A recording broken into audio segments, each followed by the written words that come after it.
You are listening to This is Oklahoma, hosted by Mike Hearn, telling stories of Oklahomans and those that have made it their home.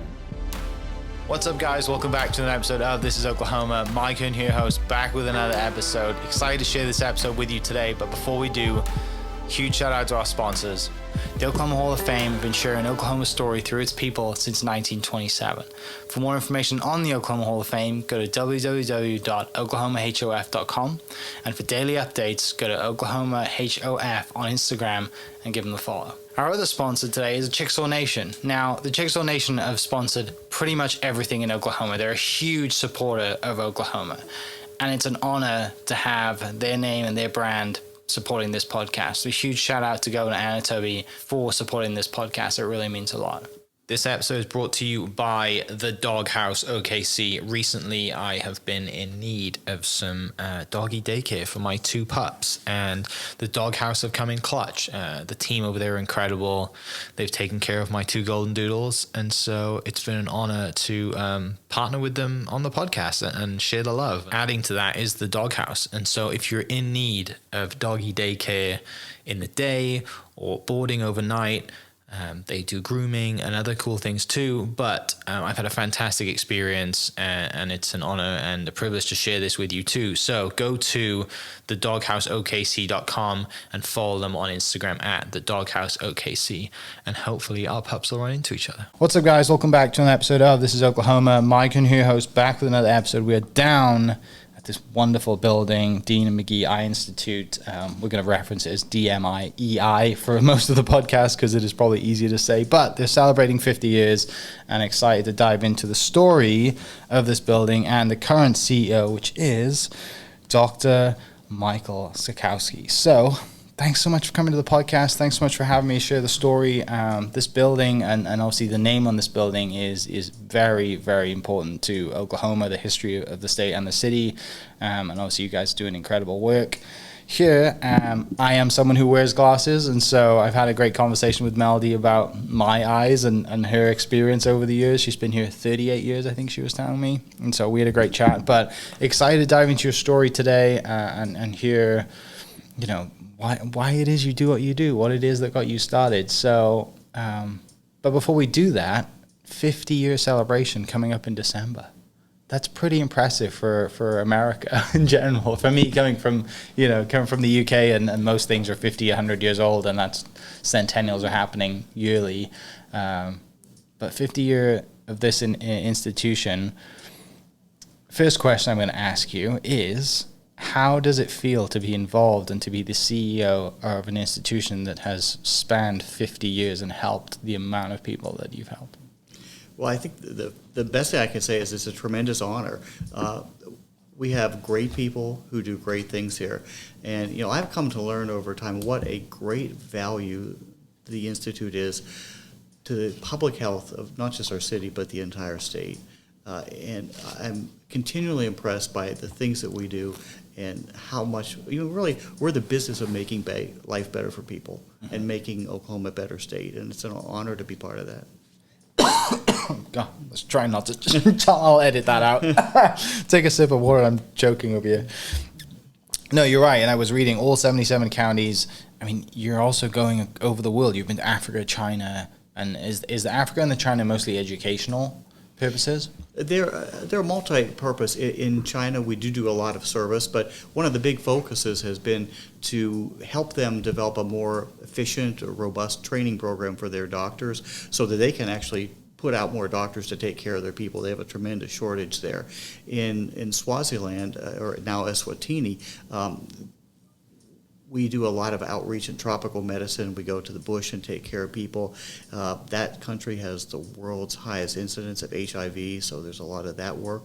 And when we're there, we're working with learners from other parts of Africa and Asia and Europe as well.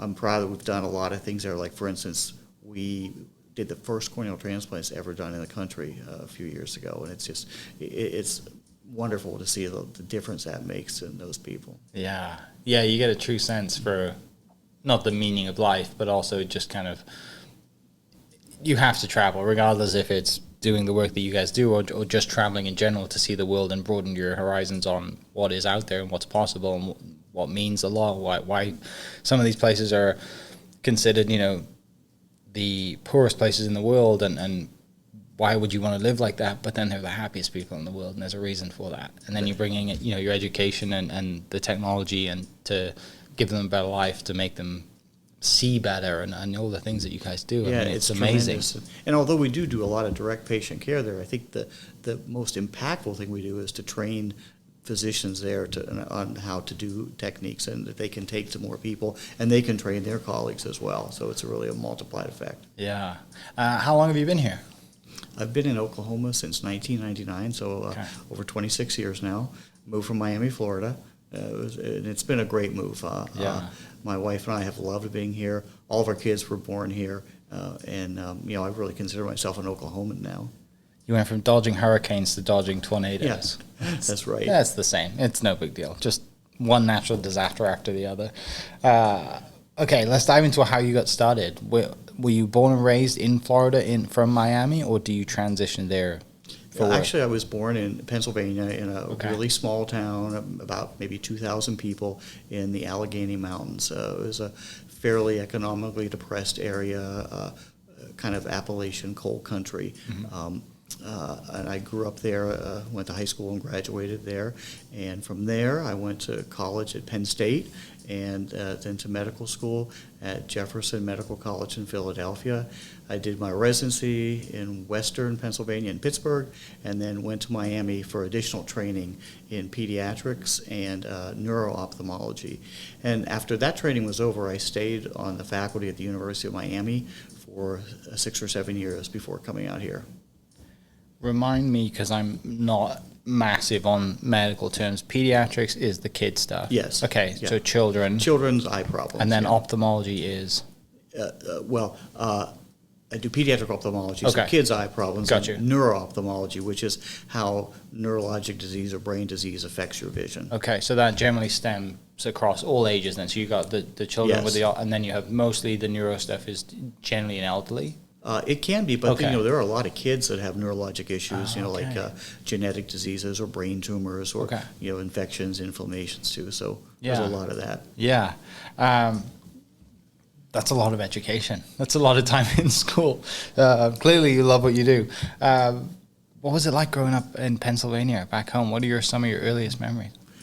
Oh gosh, I think one of the earliest things, especially living here in Florida, is how cold it was. The people used to say where we grew up, there were 2 seasons, August and winter. And frequently we had snow on the 1st of May, and it would be back by October again. And one of my biggest sources of income as a kid was shoveling snow for the snow season. But in a small town atmosphere, you get to know a lot of people. There's a great community support. People are connected really well, and even though it was a smaller area and an economically disadvantaged areas, there was still a lot of pride in where we lived and what we did, and I appreciate that small town wholesomeness. Yeah. And it's pretty, the rolling mountains and beautiful mountains and trees, and it's very green for at least a couple of months of the year. So, unfortunately, we don't get rolling mountains here. That's what I miss. That's what I miss from back home too, is the mountains, and I don't miss the rain though at all. the same way you don't miss the snow, I don't miss the rain. Do you come from a big family? No, actually, I'm an only child, Okay. and my mother had one brother and my father had one sister. So I do have some cousins, but it was a fairly small family. Yeah. Was mum and dad big on education growing up, or were you into sports? What's your childhood like before you go into university? They definitely were into education. My mother was a public school teacher for 35 years, so she, definitely was an education advocate. My father came from eastern Pennsylvania in another very disadvantaged area. His parents were first-generation Americans, and his dad worked in a factory and had a hard time making ends meet. So my dad joined the military after graduating from high school and went to a couple of years in Korea, and then came back and joined the Pennsylvania State Police, where he had a great career for 35 years. What did mum teach? Mainly English, history, reading, that sort of thing.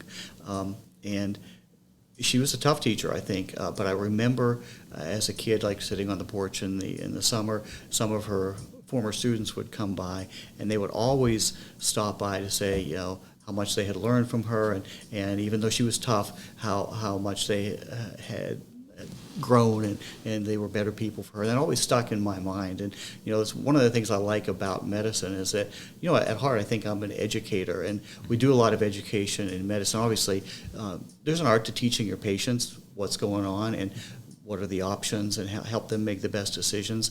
But a nice thing about being in an academic medical atmosphere is that we have medical students and residents and fellows that we can teach, and it's actually one of the funnest parts of my job. Yeah. What's some of the biggest lessons you took from your parents? Work hard, and be respectful.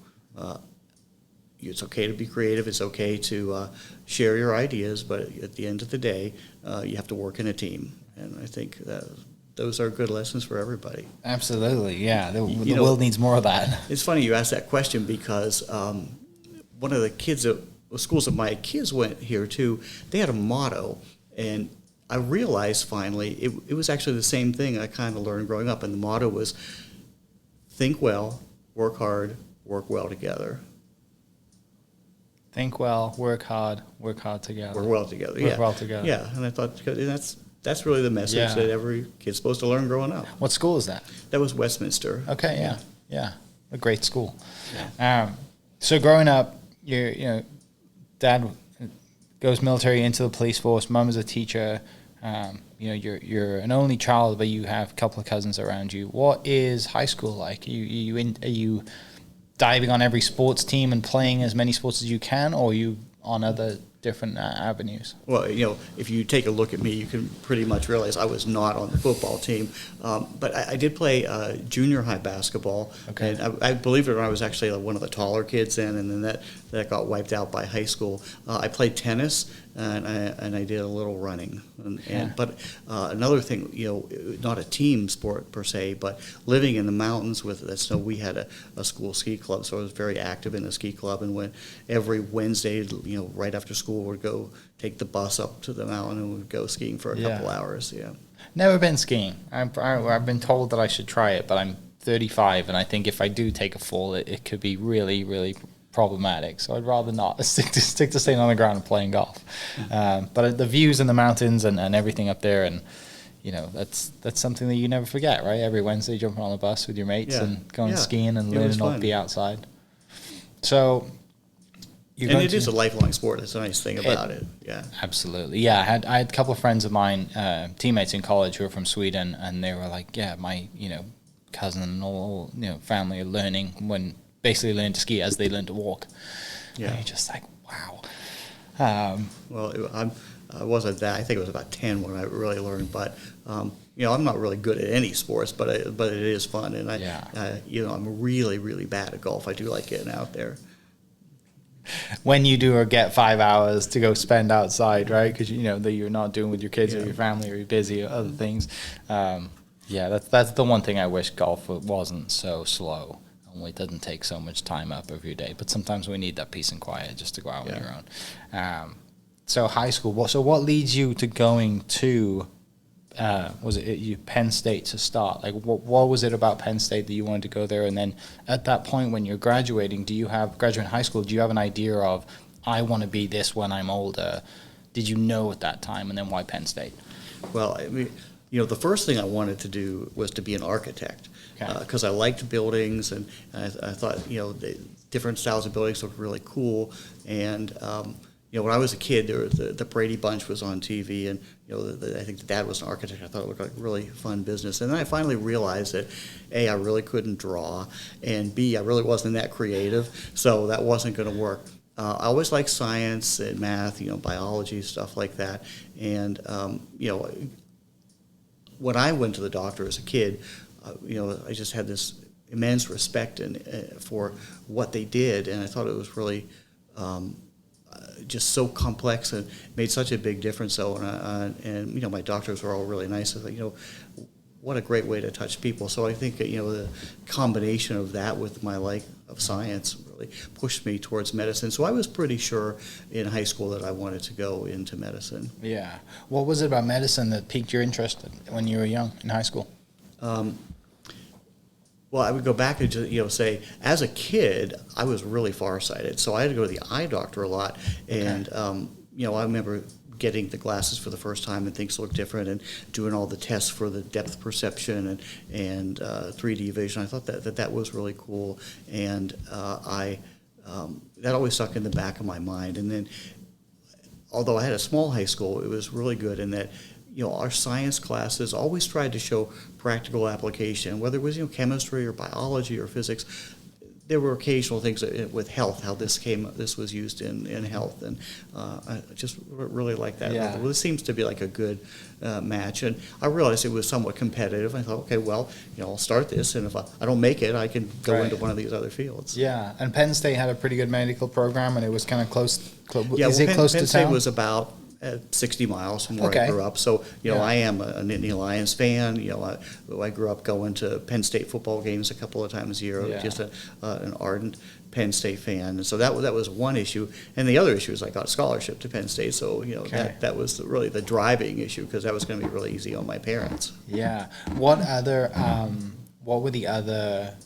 Was there any other schools that you were thinking about, or was it mostly because you got scholarship, mostly Penn State? I mean, I looked at some schools in New York, and interestingly enough, I did a phone interview with the University of Miami in Florida, and years later I ended up there, which I thought was kind of interesting. But at the end of the day, a lot of my friends were going to Penn State, so I was going to know some people there, and the financial piece was very important. Yeah. So you show up on campus at Penn State. You said you have a couple of friends going there. You're 60 miles from home, 18 years old, wide-eyed, just thinking, this is the rest of my, this is the start to the rest of my life. Take me there. What was your freshman year like? Well, at first it was overwhelming. It was a really big school, and I got slotted into a dorm that had mostly upper classroom. And I was way on the top floor, and it was a really tiny room, so that was a little bit of getting used to. But I eventually switched out after a semester to a dorm where I actually had a normal size room and more people at my level of training. So I made a lot of new friends, did a lot of new interesting things, not necessarily fit for public consumption, but it was a really growing experience. And I think one of the best things was I got to meet people from lots of different places and all walks of life, outside of the states, but outside of the country, and different ethnic backgrounds, different religious backgrounds. Mm-hmm. People just had really different interests, and that was I thought it was really cool. Yeah. And although some people had difficulty adjusting to it, I have always loved celebrating the diversity of different people with different backgrounds, and I think that's one of the things that makes medicine fun too. Mm-hmm. Oh, absolutely, right? Because, like you said, and even you could stand in the lobby outside and just walk, sit there and watch the people that walk in. You got people from all over, all walks of life, every story you could think of, every reason to be here, every different age. Everyone needs medicine. Everyone needs, helped with something. It's probably one of the most fascinating things about your profession is just speaking to your patients and just if you get time, like, tell me a little bit about you. Like, what's your background? I mean, it's what I do with the podcast, right? But you get to do it daily with, however many patients you have every day. Sometimes it's a few, sometimes I'm sure it's a lot, but that's every day is different, which keeps things fresh. Yeah, and it's so important too because I think in the rat race of medicine today, sometimes doctors can get stuck in numbers and test results and image results. When you want to understand what's this patient like, what's their life like, what are their needs and wants, and that's what we got to address, not necessarily the science stuff on the chart. Yeah. So at Penn State, what's your favorite class, and what was your least favorite class? Well, my favorite class was organic chemistry. I really liked it. I was probably sick, but I really did. Really liked it. Well, my least favorite class, I would probably have to say it was the second level calculus. Yeah. And it's not because I really didn't like the class, but we had a teacher who was from China, and I literally could not understand a word he said for the whole semester. So I was just like kind of like flying by the seat of my pants. Just get me through this class and get me. We've all had that experience, and most of it is in a math class because I think it does come down to the teacher too. Because I had one math class where I loved my teacher, and this was in high school, and he was a golfer, and we clicked, and it was great, and he just kind of knew how to just make me understand things. And then I got to university and had an accounting teacher, and I was like, this is just, it's French to me. I have no idea what is going on, and just give me a C and let me get on with my day. But to that point, teachers are so important, and we've got so many teachers. Every person can think of that one teacher usually that made an impact on them, got them through a class, or took the time out of their day just to, just kind of make you feel good, or whatever it is. I mean, that's the great thing that you guys do so much here, there's so much education. It's not just helping patients. A lot of it is helping people help other people, so you can continue that long after we're not here, which is the fun part. A lot of different levels of education, and it is a great part of medicine. Mm-hmm. Yeah. So after Penn State, you go to Jefferson Medical. Why do you go there? What is the connection? And then did things change during your time at Penn State as far as what your career and where you were going to go and leads you to Jefferson? Well, Jefferson and Penn State had a relationship for a long time. That was part of it, and I also got some financial support for Jefferson as well. So, again, I thought it was a fortune back then. I think my first year of medical school was like $12,000, and I was like, oh my gosh, how what is it in today's world? But today, $40,000, $60,000, $70,000 a year, so it seems like a bargain today. But it was helpful to have that support, because Philadelphia is an expensive city to live in too. But that was a great experience. I had been to, my mother used to live in Washington, D.C., and she taught there for a while, and so I'd been there a number of times, and been to Pittsburgh as a kid to see the Pirates games, and I liked big cities, and I was really excited to live in Philadelphia, and I thought it was great. I just loved Philly. It had all the great things in New York without the New Yorkers. Yeah, I like Philly a lot. Yeah, I think it's great, and it's beautiful too, and there's a lot of history there, and I've always had a great time when I've been in Philly. It's a fun spot to go to, especially if you're a student, right? I'm sure there's some great times there. Yeah. How long were you in Philly for? 4 years. Okay. And 4 years undergrad, 4 years of medical school. So, and after that, then I went to my residency in Pittsburgh. Okay. What was the options as far as your residency as well? Some of the places I remember interviewing at were, in addition to Pittsburgh, the ophthalmology training program where I went to medical school was really top notch. It was called Wills Eye Hospital. Interviewed there. I interviewed in Washington, D.C., North Carolina, one in Georgia at Emory, in New York, and so the way you put your rank list together, and they put their rank list together, and then the computer decides where you match. And so I went to Pittsburgh, which wasn't my first choice, but it turned out to be a really good move. It was a fun 4 years in Pittsburgh too. Does there, and forgive me for being not ignorant, but just wanting to clarify this, is there a point in your education, in your medical school, that you decide to go the eye route versus anything else? Was there anything else shiny at you that you thought, I might do this versus going the eye way? Well, entering medical school, I thought I wanted to be a family doctor because that's what I saw growing up all the time. When there were, where we lived, it was a small enough area. There weren't a lot of specialists and things, so I saw the family doctor. Everybody I knew did. And, like the Marcus Welby guy, the hero of the town. I thought that's what I would do. And then when I got to medical school, I realized that it wasn't as exciting as I thought it would be. And there are two things I really liked. One was neurology, and then one was ophthalmology. And at the time, ophthalmology was like the most competitive specialty of everything to get into. And it was like just a little over half of people that wanted to do it got in. So I thought, well, I'll try for this, and if I don't make it, I'll just do neurology. But I got into ophthalmology, and then after that, I got to have the neurology bent by doing the extra training in neuro-ophthalmology. So I got to combine them both. What is so fascinating for you? I mean, the neurology side is generally really fascinating for most people. But for you, what is it that piques your interest so much about the neurology side? Well, I think for just the elegance of how the system works together, how all the different nerves and wires connect to do different things. I think it's a miraculous system of how everything works, and so I appreciate that. And also, it was an area where big things were really happening at the time. Like when I was in medical school, MRI was just really coming into play. So for the first time, you could see these amazing images of the brain in such detail that you otherwise couldn't see unless you actually cut the head open.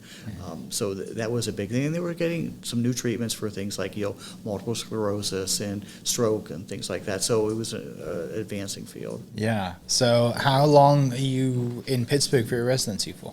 4 years there. Okay. Yeah, and then I went to Miami. Yeah. That's when I did my neuro-ophthalmology to get that, and I realized that during that year. Neuro-ophthalmology, for the most part, is a non-surgical specialty. I really missed operating. And I thought, well, what did I miss the most about operating? Although I did a lot of cataract surgery as a resident, and I liked it, I realized what I really missed was operating on eye muscles, fixing eye movement problems. And so that's the biggest sort of surgery you do in pediatric ophthalmology. Okay. And then the other thing I realized that kids actually are really fun, and they're pretty low maintenance, and if you can just get down on their level and make a rapport with them, it's just like having a playtime with your patient. So I decided to stay an extra year, and I did the pediatric part. And then you combine them together, and I found that a lot of kids have neurologic disease, and a lot of neurologic disease involves eye movement problems. So having done one made me a lot better in the other. Is it common for people in your industry to do both and go that route and have as much education as you have? Usually people just do one fellowship, but I really liked them both. And if I had the money, if I could have afforded it, I'd have probably done a third fellowship. But I realized eventually I had to get a real job and start making some money. Well, would that third fellowship be within the same realm of things or something? Well, different? it was actually going to be in ocular pathology. Oh, wow. It's like looking at the microscopic tissue of the eyes and parts of it, but that never came to pass. So that's are we at 12 years of education? Yeah, a little more. Yeah. So. Yeah. How was the sunshine of Miami versus being in Pittsburgh? Was that just sunglasses every day? I loved Miami. I mean, when I first got there, it was July, and I had parked like about 2 blocks away from the hospital, and I was there like 6:30 in the morning. And by the time I walked the 2 blocks, I was totally soaked. I was drenched. I was like, how am I going to go into work like this? But you adapt to it surprisingly quickly. But I had a great time in Miami. I lived on a little island off the coast of Miami, and could walk down to the beach every day. It was great, and I made some great friends to this day in Miami, and some of my most important mentors came from Miami. Yeah. That's a great point. Let's talk about some of your mentors and just the things that you've learned over the years through your time, through education. Who stands out for you as far as your mentors?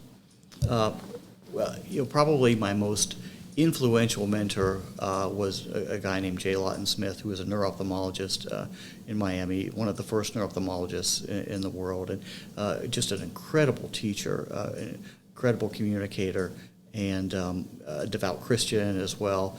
So he, although we're very different personality-wise, but he just taught me so many life lessons. And the other, I had a guy that worked with him named Joel Glazer, who was interesting, an Orthodox Jew, and they, totally different worldview, but we thought alike. Our thinking patterns were the same, and our writing patterns were the same, and we instantly connected. And he taught me a lot. And then one of the most famous pediatric ophthalmologists in the world was John Flynn. I spent a year with him as well. So just amazing people. Bascom Palmer Eye Institute in Miami was has been ranked #1 for years and years and years. And it was just really amazing to be in a place where you're walking down the hall and like everyone around you is famous. And you're sometimes thinking, what am I doing here? How did that happen? I remember one day I was walking down the hall and there was a famous retina doctor named Don Gass, and he was coming towards me. He said, hey, will you take a look at this optic nerve for me. I'm turning around looking, who are you talking to? And he was actually talking to me. I thought, this is like surreal. Don Gass is asking me to look at an optic nerve. But that's the sort of a place it was. It was relaxed. And I think that's one of the nice things about Dean McGee is that people get along like that. No one has for the most part, has a super inflated ego. Yeah. And, they realize, we work as a team. And That is some of the best times, right? When you're around, in your industry or in the industry that you're in and around, you're seeing these celebrities, these titans, right? These best people in the world at what they do, walking down the hall. And like I said, you have that moment when you get asked, and you're like, wait a second. There's a little bit Who's of like, me? right? A little bit of kind of imposter syndrome of being younger. And I'm like, wait a second, what? But then also, like I said, the collaboration part comes in. The reason that some of the best are the best is because it is also the people around them that help them do what they do. It's not always, it's not always just one person. It's majority. It is a team effort. And most of the best people in the world are humble enough to say, no, we're a team here. It's not just I'm the amazing. Put me on a pedestal. How long were you in Miami for? After my 2 years of training, they asked me to join the faculty there, and so I stayed for another little over 6 years. Okay. And at this point, had you met your wife? Had you started a family at this point? No, I met her in Miami. Okay. Interestingly enough, my wife was an ophthalmologist, and I was a faculty member when she came in as a resident. And one of the things that, my wife was a very accomplished tennis player. She had a good USTA ranking, and on the weekends, when she wasn't on call, she'd be traveling all over Florida to do these tournaments. And I like to play tennis a lot. And, I told you I was really never good at anything in sports, but that was probably the best thing I was at. And so she was looking for a hitting partner. And so we started to hit after work. And, eventually we'd go out and have a drink or go to work. And we were dating other people at the same time. And I think we realized, I think there's something else going on here. So we decided we were going to start dating it, but we had to keep it pretty quiet because then there was the scandal part of I'm the faculty member, she's the learner, and so I had to talk to the chairman and the dean, and I remember the dean said to me, Mike, how old are you? I said 31 or 32, whatever it was, and he said, if you don't know right from wrong now, there's nothing I can do to help you. Right. So we got engaged at the end of her residency and got married the following year during her fellowship. How were you at returning her, being her hitting partner? That must be pretty tough if she's traveling around and really good at what she does. And you're like, I play tennis. You're like, oh, great. I think I actually beat her once, but to this day she swears that is not true. Happen. But she was really, really good. But we had a great time. And, So, I guess you come from Miami to Oklahoma City. Is that yes. right? Okay. Yeah. Mm-hmm. How does that happen? How does, this location, this Eye Institute, how does that happen? How do they reach out to you? You mentioned the place you're at is the best in the nation. So obviously there's a lot of people probably pulling at you, and you might be getting emails regularly or letters saying, hey, we'd love to hire you. Why Oklahoma, and how does that happen? Well, I think we first realized that, we got married in our, 30s, and so we were getting older. We realized, we're going to have kids fairly soon if we're going to have kids. And we started to look at things like cost of living and the traffic and things like that. And I remember one day going to this preschool in Miami where you start preschool and kindergarten, and you'd have to sign up years before you're even pregnant, And I said, well, how much is it? And it was like $20,000 a year for preschool. This is in 1998, and I was like, okay, this is just not going to work. So we started to look around, and we looked in Ohio and Texas, and staying in Florida, and we came to Oklahoma. I had a friend here that I knew through the neuro-ophthalmology circles. His name was Brad Ferris, and he had trained in Miami a decade or so before I did, and was another mentee of Dr. Smith's. And so we took a look out here, and we really liked the people, liked the Institute. They had a dynamic leader at the time in David Park, and it was going to be obviously a great place to raise a family. It was going to be, it's safe, and it's there's a lot of advantages of a major city without a lot of the hassles. But we're still kind of undecided. And really, this is something that I will never forget. David Park, who was the chair here at the time, called us up on a Saturday one day, and he said, "What are you guys doing for dinner tonight?" I said, "Well, we're going to a wedding." And I said, "Why?" He said, "Oh, I was going to fly down and take you out." And I said, "Well, gosh, that's really nice.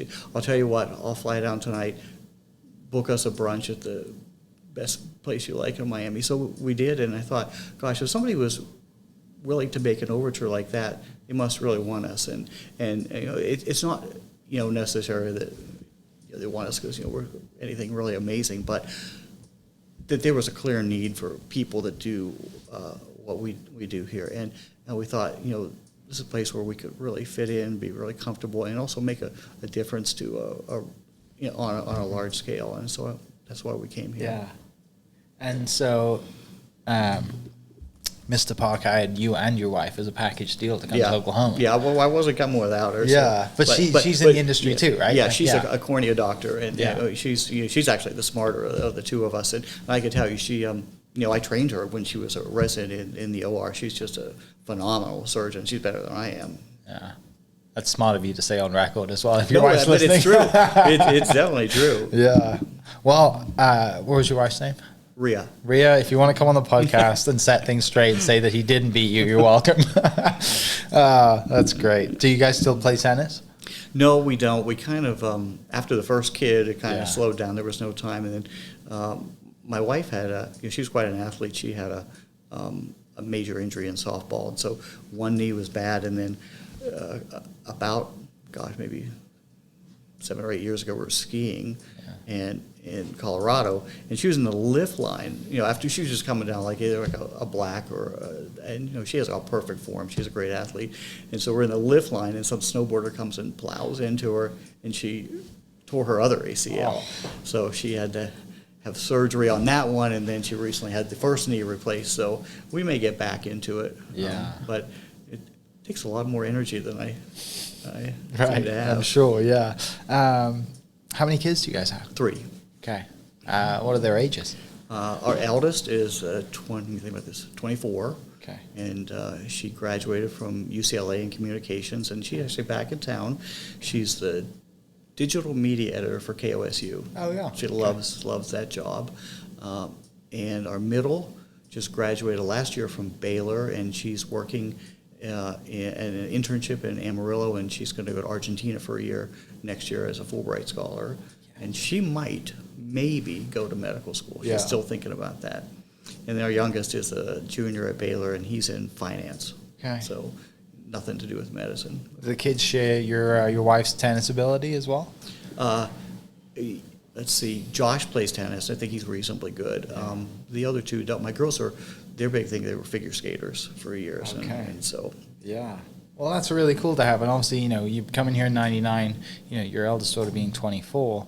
If my math is mathing, that's about the same time. Yeah, born in 2000-ish? Right? Yeah. Yeah. Am I right? Yeah. Actually, she was born like a couple of weeks before 9/11. Oh, wow. So. Okay. Yeah. Well, three great kids and a life in Oklahoma that you obviously, chose to build, and Mr. Park obviously, convinced you to come out here. And clearly, you've been, you've been here that long, and so this, like you said, you feel like at the start of the interview, you said you feel like you're in Oklahoma, and you've been here so long, and the people here, this city, and everything that you do has probably exceeded your expectations. Otherwise, you'd have moved elsewhere. And I'm sure you've had offers to move elsewhere too. We've had offers, but quite simply, we've never seen anything better. It's great to be here. Yeah.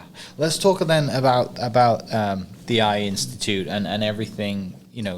Some of the stats. You have 1 in 100 acceptance rate. This is one of the top schools in the nation. It's very hard to get in here. How has this place transformed since '99? Since you came here, and obviously 50 years next month is amazing. Let's brag on this place a little bit. How has things been in your last 26 years of being here? Well, you're right. We have changed a lot, and I think first thing I would say that by far and away our most important asset is our people. We have smart, dedicated, talented people who are really selfless in what they do, and I'm continually impressed by the people. And it's not just the doctors, our technicians, our staffs, our researchers. I mean, just an amazing group of people. It's an honor to be working with them. It's a different place. I think when I came here, we probably had like 25 doctors or so. And I think we've got 35 now. And when I first came here, we had no optometrists. Now we have 7. When I first came here, we took we trained 3 residents a year. So for a total of 9, now we train 5 for a total of 20. We've expanded the building too. In 2011, the second wing opened, which almost doubled our space for clinical work and research. That's been tremendous. The growth has been amazing. I don't know what the numbers were when I first came here, but now in calendar year 24, we had like over 210,000 patient visits here, wow, representing almost 70,000 unique people from all 77 counties and neighboring states and things like that. We did last year 9,000 plus major surgical procedures, and if you count stuff done in the office and injections, many thousands more than that. Wow, that's a lot. Busy.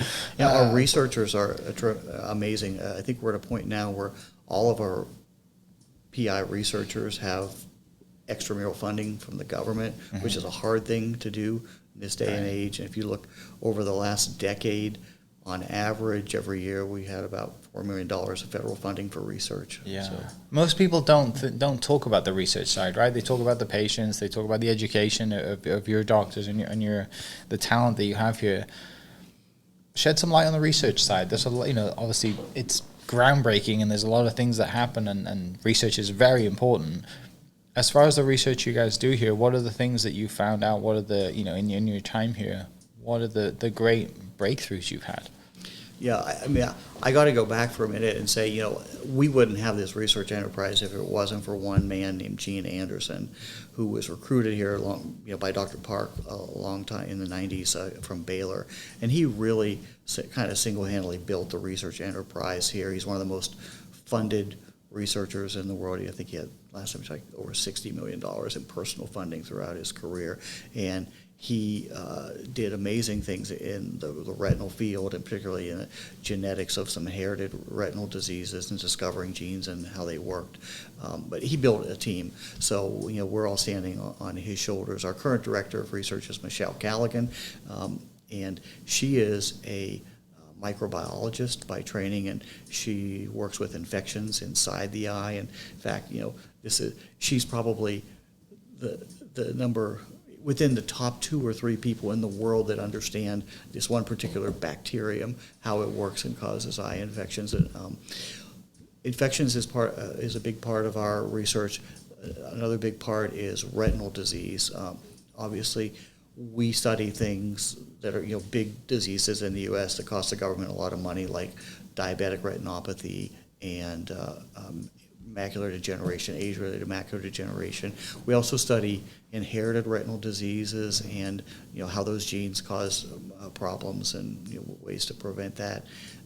Glaucoma, we have a researcher doing some glaucoma work as well.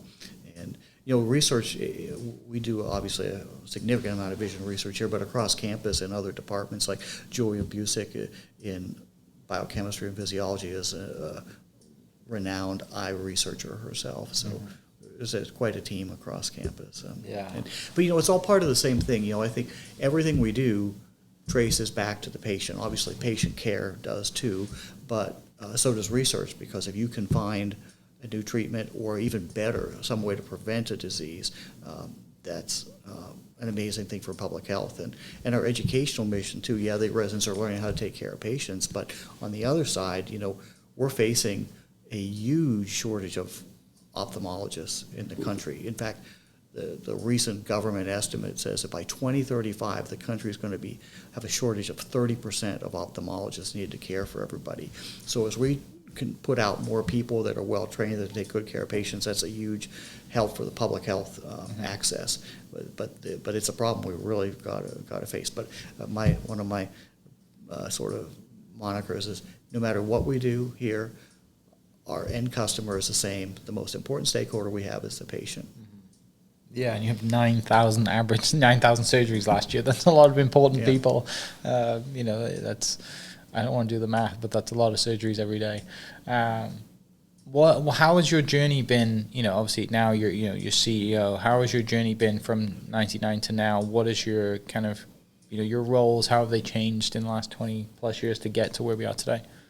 You know, I think when I first came here, obviously my big jobs were taking care of patients and teaching the residents. Over time, I evolved, started to do some more clinical research in a disease called ROP, which occurs in premature babies, and that's been a long focus of mine for many decades. In, I think around 2010, I actually took over the residency training program. We made a lot of changes and a lot of expansions in that program, and also at the same time I became vice chair for academic affairs, and so tried to help boost the academic enterprise both clinically and in the laboratory.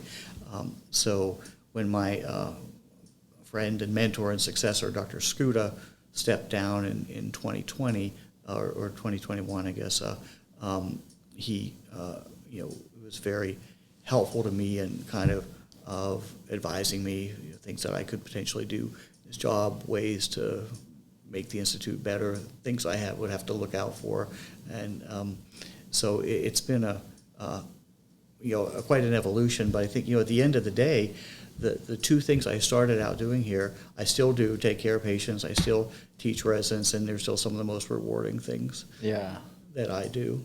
If you got to pick one of those two, which is probably the hardest question to ask you, which one would you stay with for, if you had picking two, meaning would you prefer to educate or would you prefer the patient side? If you had to drop one for You're right, the rest of your it's a career. tough question because they're often connected in what we do.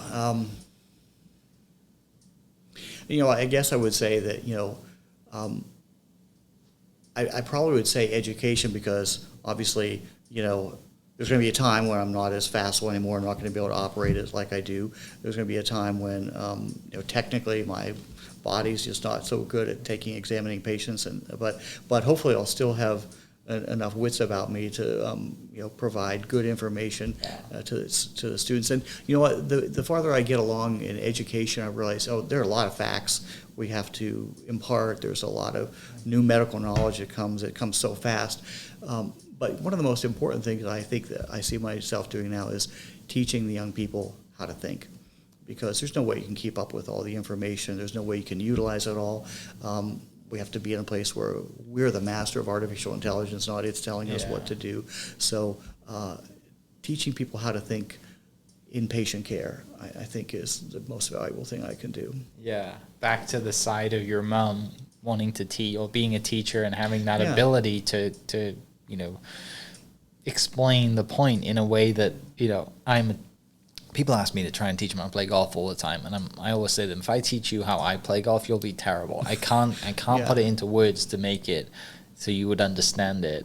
And that's not a thing on them, that's because I'm not a good teacher. But you've grown up seeing, grown up as a kid seeing your mum teach, and obviously then you think of your dad's side of being in the police, being in the military, and probably his structure with your mum's teaching.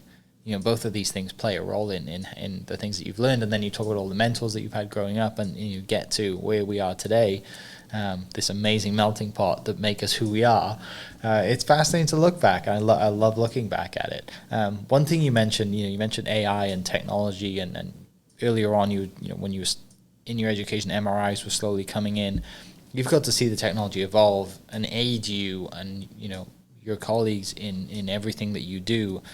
What are some of the big technological advancements that you have seen, and you have seen here as well, that are helping patients in Oklahoma and across the nation?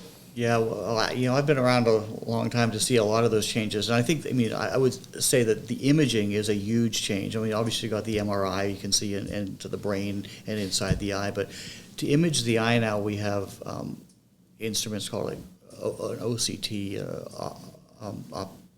where you can look at the tissue in the retina or of the optic nerve on a near, a microscopic basis to see how many microns of thickness things are, and you can see different layers of the retina. The detail that we can see imaging in a live person rather than a pathology specimen, I mean, they're getting closer and closer, and I think that's tremendous when it comes to treating disease. I think about like diabetic retinopathy and macular degeneration. Like when I was in training, you would treat those with laser, and basically a lot of the time the principle was, we're going to use this laser, your vision's going to get worse, but we're going to let it get worse because we're going to try to protect what you have. Now we have a whole class of drugs that can be injected into the eye and not only prevent further visual loss, but in many cases can make vision better. And we're starting to get classes of drugs where you can inject into the eye to prevent deterioration of the retina. It's amazing. Cataract surgery is really big. When I started residency, there were a few old guys that still admitted their cataract patients overnight, and they put sandbags on their eyes before and after surgery. It was crazy. Now it's it can be a 10-minute outpatient procedure, and now we have lens implants that can allow people to go without glasses. It's really very impressive. When I was in training, the refractive surgery was just starting. The guy from Russia, Fyodorov, did the RK. You make these big slices through the cornea, and maybe it worked, and then years later it was kind of a mess. But now we use things like LASIK and PRK and SMILE, where it's much more detailed, and the results are just absolutely tremendous. So there's been a lot of stuff that's gone on. And then these things you see on TV, these biologics, these stuff you see on TV for like psoriasis and Crohn's disease and stuff. These classes of drugs work amazing for eye diseases, for all kinds of inflammatory diseases in the eye or the blood vessels, and it's incredible. Things that we really had very poor treatment for before. Now people are in remission. That's just kind of became a point that sparked. People don't think of like maintaining eye health. You think about going to the gym and eating healthy and other things. Is there practical ways to maintain other than not sticking your finger in your eye? Like, is there practical ways to maintain kind of like the health of your eye? Yeah, that's a great point. And I think you're right. As a nation, we're much better at taking care of acute disease and preventing disease. So some simple things to do. You wear your sunglasses when you're out in the sun a lot. Don't sleep with your contact lenses. Don't put stuff in your eyes. They're really simple. When you start to get older, maybe you have some changes in your retina. Take sort of eye design vitamins to prevent further deterioration. A lot of eye diseases are asymptomatic until they cause a lot of visual loss. So you should have a periodic eye exam, so you just get everything checked out to make sure that there's nothing weird going on. You don't have glaucoma, you don't have any tumors in the retina, stuff like that. Yeah. Just basic, simple stuff. That reminds me, I need to get an updated eye exam for sure to see what my prescription is, and also just got to see where the health of it at, because I can't play golf without glasses. I need to wear them to play, and for the most part, everybody thought I was just a douche wearing sunglasses to play golf in, not Oakley's, like normal sunglasses. And I showed up in the winter playing golf with the same group, and they were wearing glasses, and they were like, "You wear glasses to play golf?" I'm like, "Yeah, I played golf with my glasses for like almost 10 years. The other thing that came to my mind is my granddad always used to say to me, if you don't eat your carrots, you won't see in the dark. Is there any science behind that? There is Just some to truth clarify. to that. Carrots have a lot of vitamin A, and if you have vitamin A deficiency, you'll have trouble seeing in the dark. Okay. But you can also get like a dry eye, and your eye can really start to scar over. And it's interesting. In the last year, we've seen a number of maybe close to half a dozen patients with vitamin A deficiency that have that very thing. And because I think there's food insecurity here. Some people have bad diets and stuff like that. Yeah. So The answer is yeah. I can continue to eat raw carrots because I love raw carrots. The other thing, be careful because too much vitamin A causes eye problems too. So there's a balance. Okay, I need to make sure that I don't. It's not that often, but I do enjoy a raw carrot. The other thing is that, and these are just cliches that my parents have used to say, or my grandparents, was don't sit so close to the TV because you'll have square eyes. And that sparked, we're on our phones 24/7. Does screen time have a reaction to your eyes at all? Yeah, there are a lot of things that it can cause. It can cause a dry eye because you don't blink very well. Okay. It can cause eye strain because you're constantly focusing on this near object, and the way your muscles have to work in the eye, inside the eye and outside the eye, can cause eye strain and headache. And one of the other things, you've probably seen this in the lay press, there's like an epidemic of nearsightedness. When I was a kid, I think it was about 20% of America was nearsighted, and now it's over 50%. Oh, wow. And the prolonged near work can have a role in that as well too. Because there's, blue light blocking glasses. Do you see that? Or rose gold? People talk about, maybe it's different, but they talk about dimming the lights at night and maybe having red bulbs, and that's a different thing. But is there any science behind that too? A little. I would say that the different filters and their effects on the eye health have not really been as well studied as a lot of other things. So although we tend to poo-poo them, I think the real answer is we need to study them better. Yeah. But for some people, they certainly have a lot of visual comfort that's way better with those. We do know there's a certain type of tint for glasses that's been studied. It can help with excessive blinking. It can help with migraines, things like that. Yeah. Moving things to the current day, 50 years again, like I mentioned earlier, is the celebration is coming up in December. What does the future look like for you?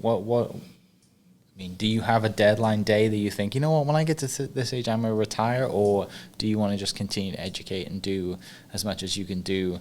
What is your plans? And then also, what's the plans for the McGee Eye Institute looking into the future as well? Well, I don't have a drop-dead retirement date. I serve at the pleasure of the people who I work for, so they could retire me at any point, I suppose. But I like what I do. I think I'm still reasonably competent at it. There will come a time when I'll probably say, part of my best surgical days are behind me. I need to stop that, and I'll just see patients in the office. But as far as the work we do at the Institute, I think there are a lot of things we have on our plate. We do need to figure out how to deal with the doctor shortages. We need to figure out new models of care so we can get better patient access. We need to be better about public and population health and preventative eye disease. We've got a huge diabetic population in Oklahoma. We've got to get those people in there for exams. We have to do better about that. Education-wise, I think we want to continue our everything we're doing now, but incorporate these things into the educational program. There may come a point at which we can expand the training that we do. I'd like to expand our research as well. I think if an organization is not growing, it's really not that healthy. Not that some things don't contract over time, but as a whole, to keep fulfilling your mission, you got to keep growing. Yeah. We've talked about people coming to this facility and, people walking in every day of different walks of life, or, all kinds of people getting the help that they need. Do you guys go out into the community much? What's that like, the outreach side of your Sure. world? Well, we do. There are simple things we do, like hold a vision screening fair. We go out to different schools to screen kids and bring in the people who fail screening for evaluations. We do public education. We do free diabetic eye clinics. One of the greatest things we've done for community service has to do with our tribal population in Oklahoma, who have an even higher rate of diabetes than the general population. So starting in the 1990s, Dr. Steve Franson, one of our ophthalmologists then, worked with an optometrist in the Chickasaw Nation, John Garber, and together they, with Governor Anatubby, started a program where the optometrists would see patients, gather patients with diabetic eye disease and say, okay, we've got enough now.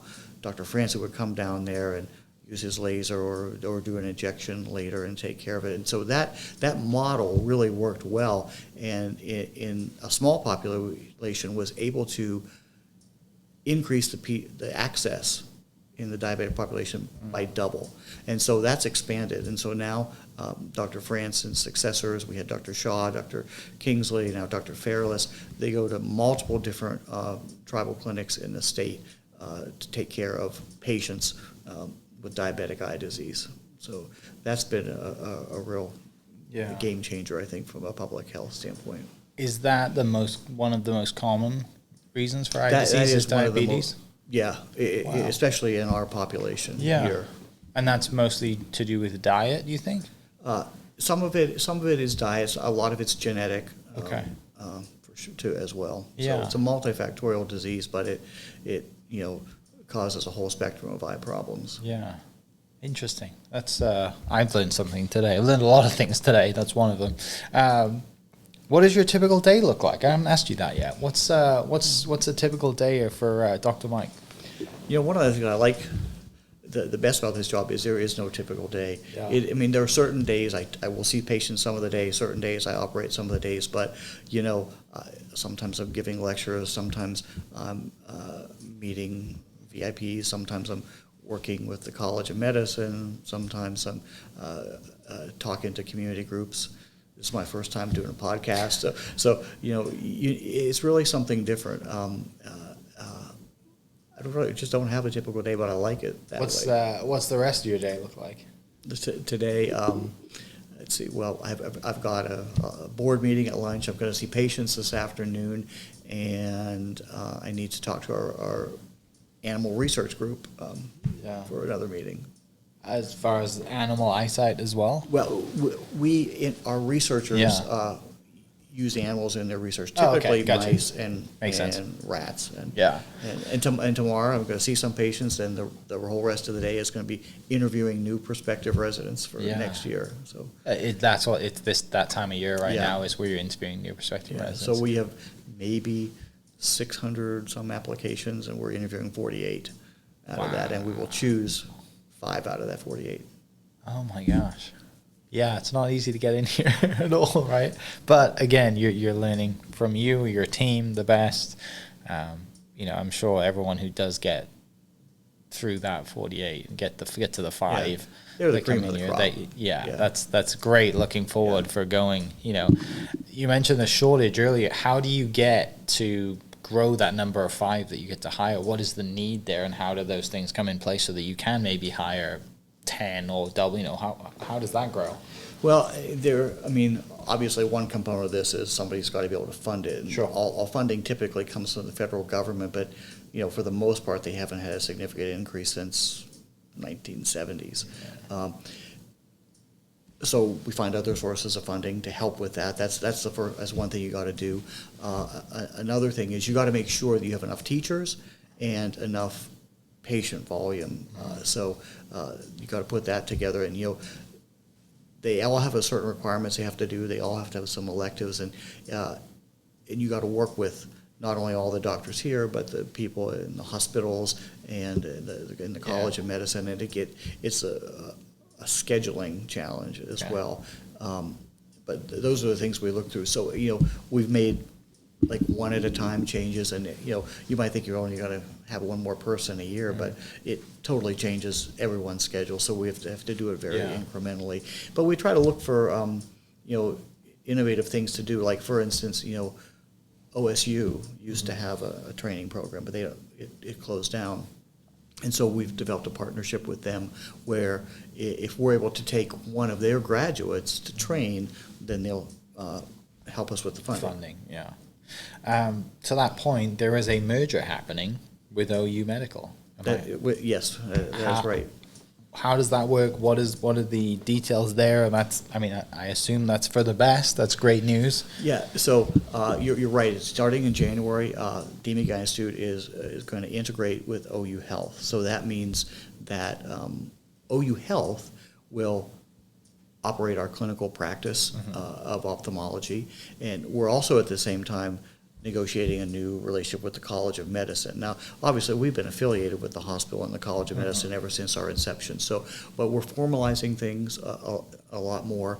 And the way things are in medicine now is that there is a real paucity of resources. There's finite resources, not just money, but equipment and people, and there's a lot more work to be done. So we can get a scale and a scope that we're not able to have on our own. So I think that it will help us take care of more patients, but also really help us expand in the education and research components of our mission.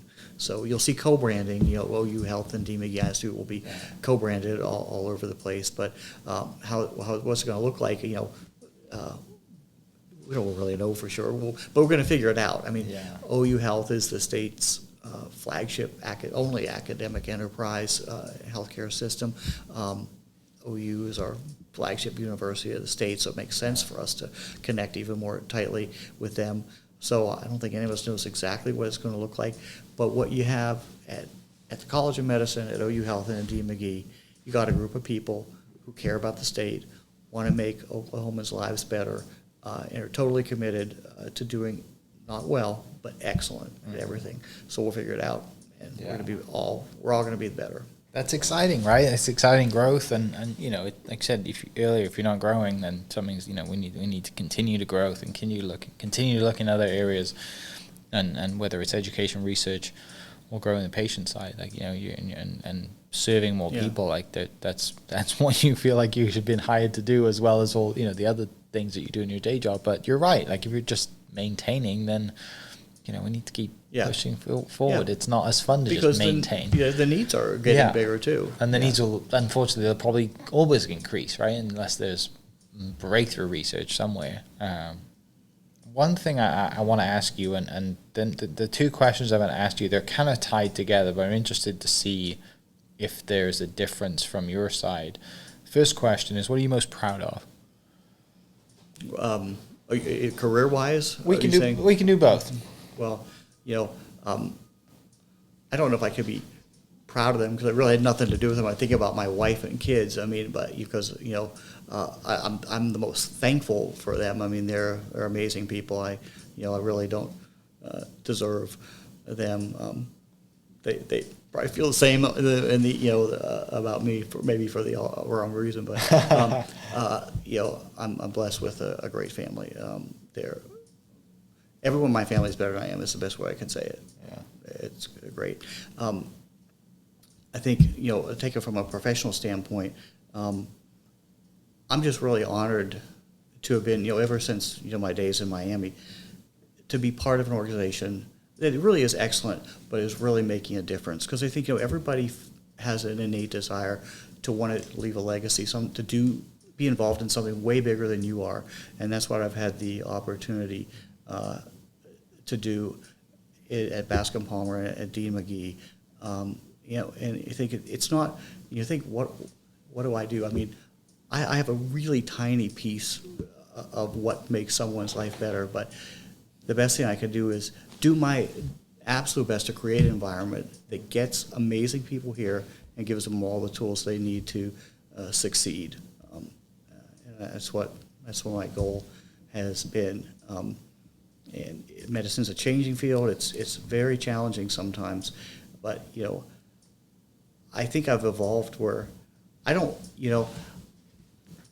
if I assess my accomplishments, I don't so much look at like what I've done anymore.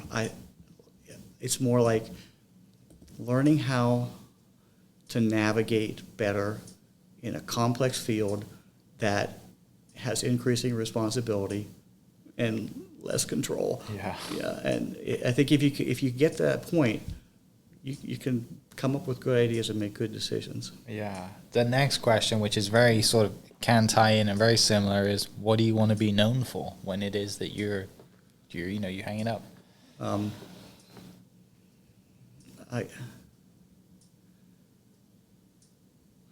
It sounds kind of trite to say, he wanted to make the world better, he did the best he could, stuff like that. I think I would say that, that I did the best I could to honor the path God put before me. A lot of mistakes, but did the best that I could. Yeah. Where does your faith come from? Where does that start? Well, as a kid growing up, I always went to church. I guess the first time I really got interested in church was when I was in the 5th grade, and a new family moved to town, and the dad was he was an executive in Manhattan in an energy company, and just had a metamorphosis and became a devout Christian, and we came to our town and pastored a church, but had a daughter in my grade that I was interested in. So that was my first real connection to church. And I would say, certainly that was a big part of it. I was involved in different Christian groups in college and medical school. I've had some devout Christians as colleagues and mentors like Lawton Smith and Brad Ferris were two of those. Been in some great churches here in Oklahoma. But I think, it's really when you start to make your own decisions. Who is God? What's he like? Is he good? You trust him. You read the Bible. I think if you ask God for the truth sincerely, he'll show it to you. And I have a very firm. I'm not the world's biggest evangelist, but I have a firm faith that God is good, and God has a purpose for us, and God's got a big picture. Because that can be a sticking point, right? With medical and religion, and that's always kind of butted heads over the years. And there's obviously all these theories out there, but in your profession and obviously in your faith, there's I'm sure being clear reasons and clear examples of how God is working not only in your life but in your patients' lives. And absolutely, and the students you teach too. Some miraculous healings for sure. But everyone's got a spiritual side, and it's not for me to tell them what it should be, but it's for me to make sure I develop my own and be able to defend it if anybody asks.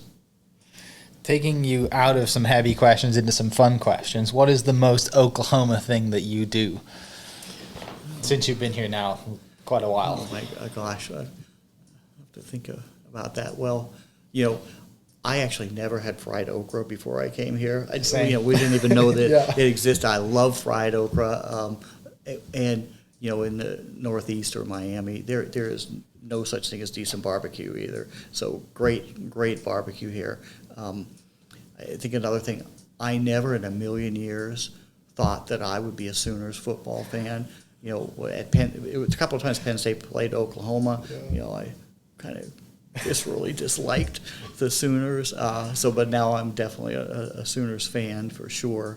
And I guess the newest Oklahoma thing is like a big Thunder fan. Oh yeah, that's amazing. What's your bronze order?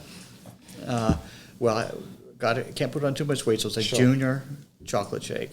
Okay, junior. That's the perfect amount, I think, because I usually get like a double scoop in a waffle cone, but one scoop is plenty. Double is way too much. But if I'm going to indulge, which I don't do very often, what do you do your kids are out of college, in college, out of college, at that age, young adults now. What do you do for fun? What do you do to turn your brain off, to kind of, other than Thunder games and OU football? I mean, what's your guilty pleasures? What are the things that make you a human being, that give you joy outside of work? Well, I try to stay in reasonable shape. I go swimming or go to the gym. I'm a classical pianist, so I play piano. It's fun. It's a stress reliever sometimes. When did that start? Oh gosh, back in grade school, I started learning how to play, and then took lessons all through college and medical school. Do you think that being, the work with your hands and being a classical pianist and the mental side of learning that helped you with surgery? Yes, I do. I mean, definitely, because I'm comfortable with two hands doing different things simultaneously. In music, you got to be doing one thing about looking ahead, and in surgery, you got to be doing one thing and looking ahead. So I think it's definitely been helpful. We need a piano in the atrium out there. Occasionally, we've had one in there. In fact, one of my colleagues and I, who's she's a doctor here, and she's a great pianist. We've done some benefit concerts, piano stuff. So I do that. And my wife and I like to travel a lot. And now that the kids are gone, we've had some really fun trips. Okay, brilliant. We're gonna have to tell Melody to put a piano in your 50th anniversary birthday party for the institution across the street where you guys are gonna have that party. That would be. Do many of your students know that you can play? Yeah, it's kind of commonly known. I think they know. Okay. Yeah. When was the last time do you have a piano at the house? Is it something you do regularly? I do. Okay. Yeah, in fact, when I turned 40, I talked to my wife. I said, "Okay, this is a big birthday. I don't want a Corvette. I'm not going to have an affair. I really want a Steinway." So I got my Steinway when I was 40. Brilliant. Yeah. I just did a podcast at the Greenwood School of Music at Oklahoma State, and they're a Steinway school, and they have somebody on site who just maintains them. Yeah, That's his amazing. job. And I didn't understand how the Mark, who I forget his last name, and he gave us a tour and to see everything, and he was like, Steinway's kind of like your race car of pianos. It's like it needs to be maintained all the time, and we've got an entire school full of them and all the things. But obviously OCU's down the street, and OCU's a fantastic music. Wanda Bass's musical school at OCU is amazing, and that's. Do your kids play too? My son plays a little. My daughter's very good. She is very accomplished. You got them in for a young age. When my piano partner, and I play, we go to the double Steinway room at OCU to practice. Yeah. Ah, brilliant! I love that. Do you have a favorite score of music or something you play? I'm probably the best at like Baroque, like Bach, Vivaldi, and classical, Mozart, Haydn sort of music. But as I've gotten older, I've branched into more stuff. Yeah. You switch it up every now and then and dive out of classical into other forms? Yeah, I do some jazz, and like around the holidays, do the Christmas stuff, and Oh, I love that. That's so cool. One of my last questions is, I'm always fascinated to hear of people who do the things that you do, need to get yourself in the right mental state and go to work and clear the mind. Do you have a specific morning routine? Not really. I usually get up. I will kind of check the news, make sure that nothing tragic happened.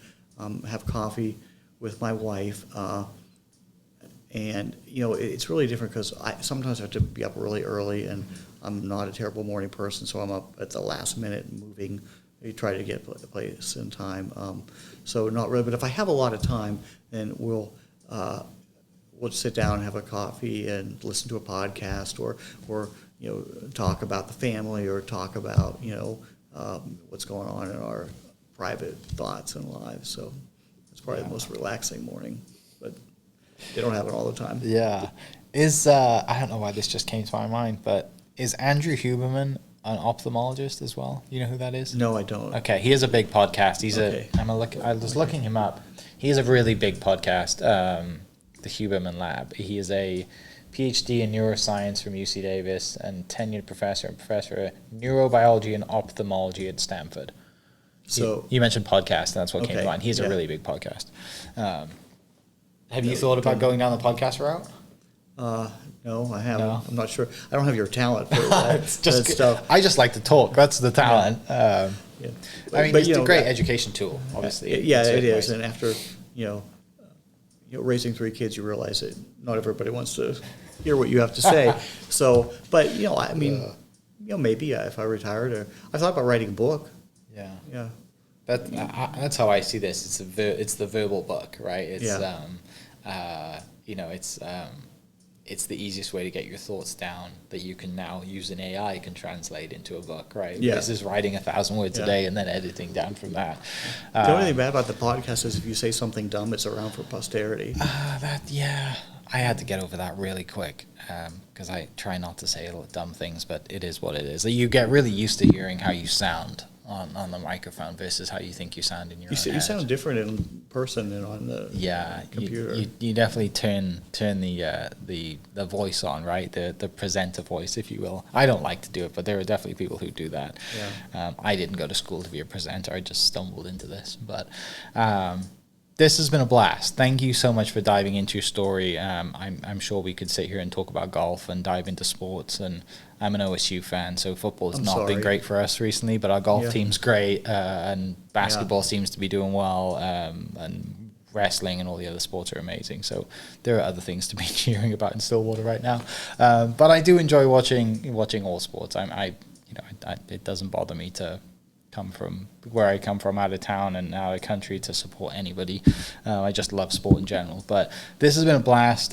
Thanks so much for opening up. Thanks so much for sharing some personal stories. And yeah, for people listening, 50 years of the Dean McGee Eye Institute is incredible. Where can people go? Is there a website that people can go to if they're a patient, if they need to schedule, if this has kind of piqued their interest or just reminded them to schedule their eye? Where do you send people? DMEI.org. DME. Okay, I'll put that link down in the description, DMEI.org. And yeah, thank you so much, Dr. Mike. I really appreciate it. Thank you for being here. Thank you for joining me and being an honorary Oklahoman as well as myself. And for people listening, we'll catch you next episode. Cheers. Thank you. Hope you guys enjoyed that great episode. Thank you so much for listening. As always, huge shout out to our sponsors, the Oklahoma Hall of Fame, sharing Oklahoma story through its people since 1927. For more information on the Oklahoma Hall of Fame, go to www.oklahomahof.com and follow them on Instagram for daily updates at OklahomaHOF. Our other sponsor, the Chickasaw Nation, amazing sponsor. They do amazing things for the state, and they're always sponsoring something in Oklahoma. They're a huge supporter of Oklahoma, and without their support, we wouldn't be able to do what we do. This episode is brought to you by the Doghouse OKC. Recently, I have been in need of some doggy daycare for my 2 pups, and the Doghouse have come in clutch. The team over there are incredible. They've taken care of my 2 golden doodles, and so it's been an honor to partner with them on the podcast and share the love. And adding to that is the Doghouse. And so if you're in need of doggy daycare in the day or boarding overnight, they do grooming and other cool things too, but I've had a fantastic experience, and it's an honor and a privilege to share this with you too. So go to thedoghouseokc.com and follow them on Instagram at thedoghouseokc, and hopefully our pups will run into each other. Thank you for listening. We are inspired by those around us and hope that you are too. Make sure you subscribe to this podcast on your favorite podcast platform and leave us a review so we can keep telling your stories. For more great Oklahoma content, follow This Is Oklahoma on Facebook and Instagram.